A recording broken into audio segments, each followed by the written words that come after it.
तो चलिए आज हम लोग देखते हैं वैदिक संस्कृति एवं सभ्यता। आज देखना है वैदिक संस्कृति एवं सभ्यता। तो हमारा पहला प्रश्न है, भारत का सबसे प्राचीन धार्मिक ग्रंथ किसे माना जाता है? तो ये माना जाता है वेद को। भारत का सबसे प्राचीन धार्मिक ग्रंथ वेद है। वेद का संकलनकर्ता कौन है? तो महर्षि द्वैपायन वेद व्यास। कौन है? महर्षि द्वैपायन वेद व्यास। वेदों की संख्या कितनी है? तो 4। वेदों की संख्या 4 है। वेदों का क्रम है ऋग्वेद, सामवेद, यजुर्वेद एवं अथर्ववेद। क्रम कौन सा है? ऋग्वेद, सामवेद, यजुर्वेद और अथर्ववेद।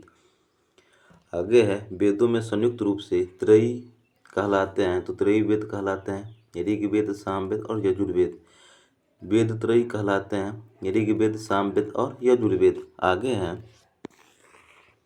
सबसे पुराना वेद कौन सा है? तो यह है ऋग्वेद।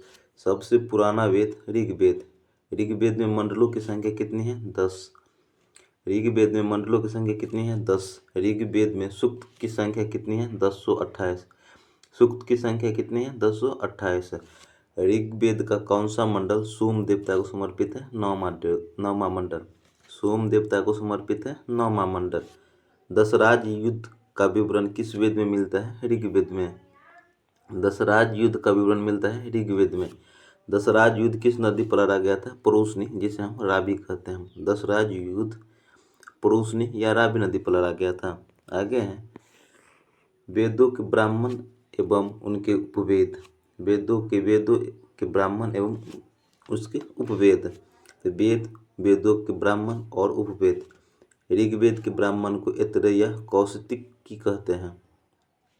ऋग्वेद के ब्राह्मण को ऐतरेय या कौशिकी कहते हैं। इसका उपवेद है आयुर्वेद। यजुर्वेद के ब्राह्मण को शतपथ या तैतरेयी कहते हैं। शतपथ या तैतरेयी। इसका उपवेद है धनुर्वेद। कौन सा उपवेद? कौन सा है? धनुर्वेद।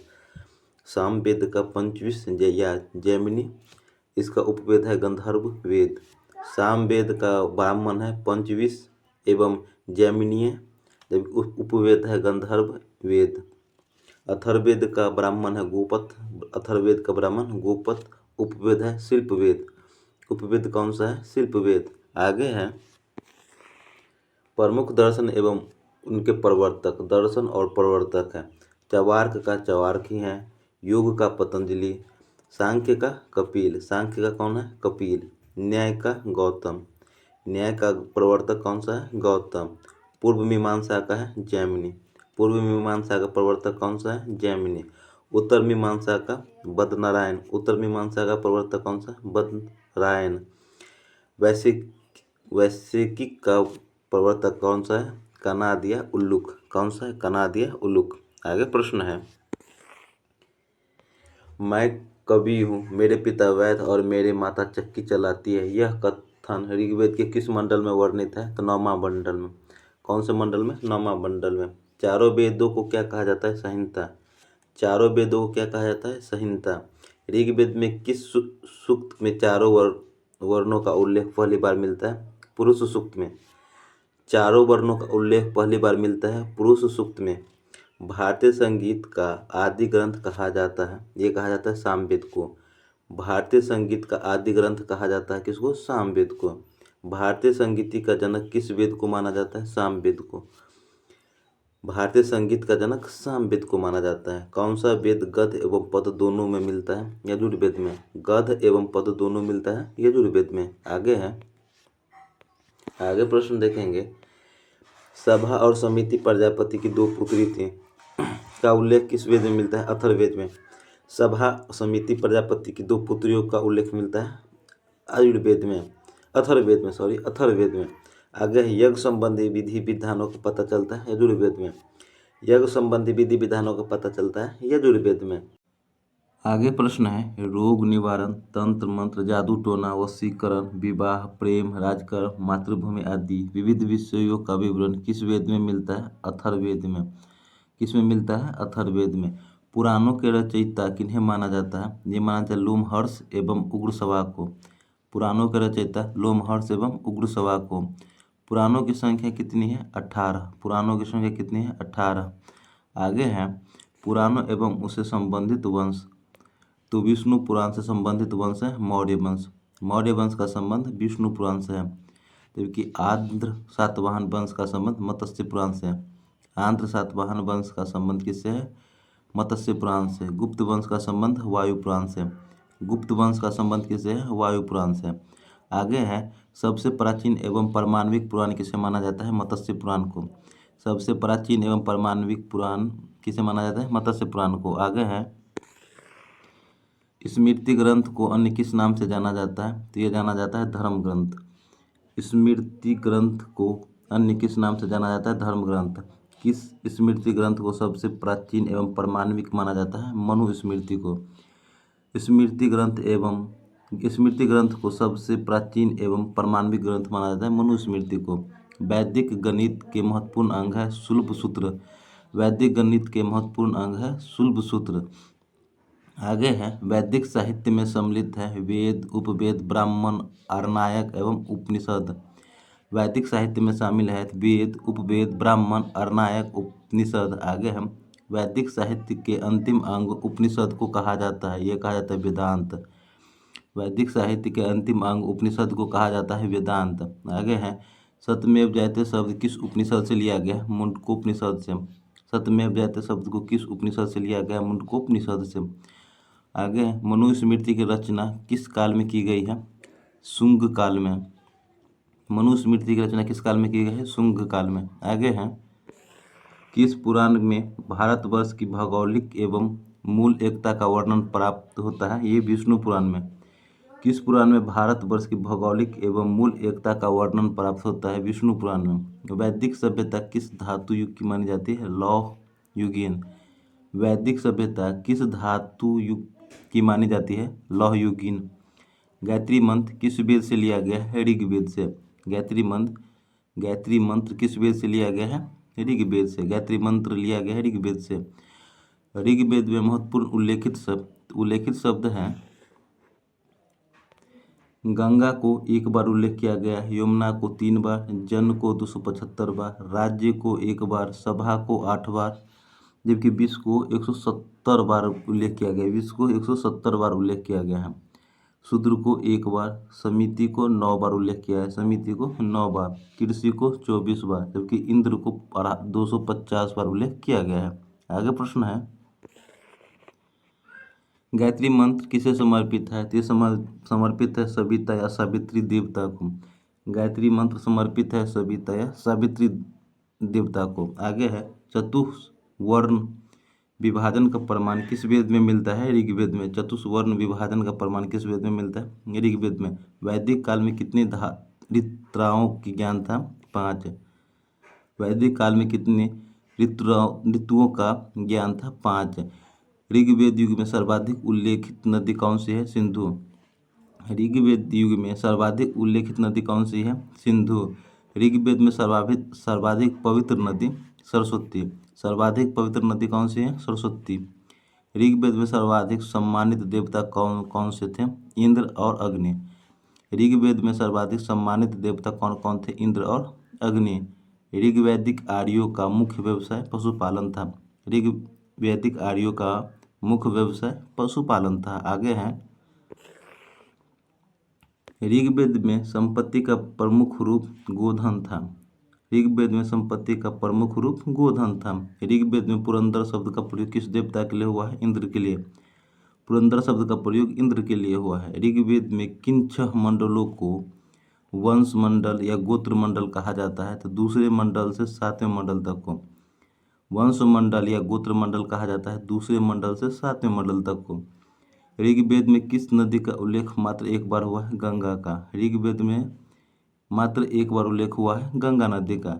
ऋग्वेद में अघन्य शब्द का प्रयोग किसके लिए किया गया था? गाय के लिए। ऋग्वेद में अघन्य शब्द का प्रयोग गाय के लिए किया गया है। महत्वपूर्ण ऋग्वैदिक कालीन प्राचीन नदियों का आधुनिक नाम। तो प्राचीन नाम और आधुनिक नाम देखेंगे। पुरुषनी का आधुनिक नाम रावी नदी है। पुरुषनी का आधुनिक नाम रावी नदी है। वितिस्ता का झेलम। वितिस्ता का आधुनिक नाम झेलम है। सिंधु का सिंध। सिंधु का आधुनिक नाम सिंध है। अस्कनी का चिनाब। अस्कनी का आधुनिक नाम है चिनाब। कुब्बू का कुर्रम। कुब्बू का आधुनिक नाम कुर्रम है। बिपाशा का व्यास। बिपाशा का व्यास, जबकि गोमती का गोमल है। गोमती का आधुनिक नाम गोमल है। आगे है सुषमा का सोहन है। सुषमा का सोहन है। कुब्भा का काबुल। कुब्भा का काबुल। सदानीरा का है गंडक। सदानीरा का आधुनिक नाम है गंडक। सुसुत का है स्वात। सुसुत का है स्वात। मुरुद्विद्धा का है मुरुद्वर्मन। मुरुद्वर्धमन। शत्रुद्धि का है सतलज।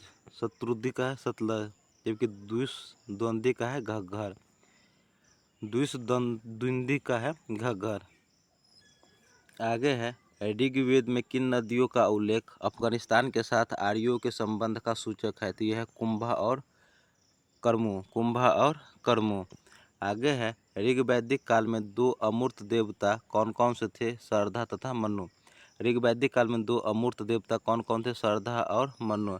ऋग्वेद में अनस शब्द का प्रयोग किसके लिए हुआ है? बैलगाड़ी के लिए। ऋग्वेद में अनस शब्द का प्रयोग किसके लिए हुआ है? बैलगाड़ी के लिए। ऋग्वेद की किस परिषद में स्त्रियां भाग लेती थी? सभा और समिति में। स्त्रियां भाग लेती थी सभा और समिति में। ऋग्वेद का नवीनतम मंडल कौन सा है? प्रथम और दशम। ऋग्वेद का नवीनतम मंडल कौन सा है? प्रथम और दशम।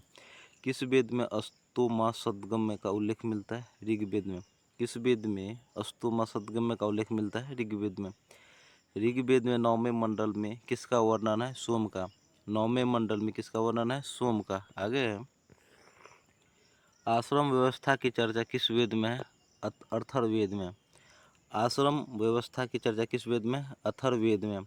वैदिक काल में कौन कौन से आश्रम व्यवस्था के अंतर्गत शामिल था? ब्रह्मचर्य, गृहस्थ एवं वानप्रस्थ। ब्रह्मचर्य, गृहस्थ एवं वानप्रस्थ।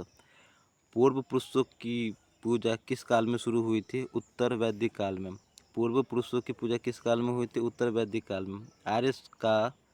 आर्य शब्द का शाब्दिक अर्थ है श्रेष्ठ या कुलीन। आर्य शब्द का शाब्दिक अर्थ है श्रेष्ठ या कुलीन। आर्य शब्द किसे इंगित करता है? श्रेष्ठ या वंश को। आर्य शब्द किसे इंगित करता है? श्रेष्ठ वंश को। आर्य शब्द इंगित करता है श्रेष्ठ वंश को। आर्य भारत में संभवतः कहाँ से आए थे? मध्य एशिया से।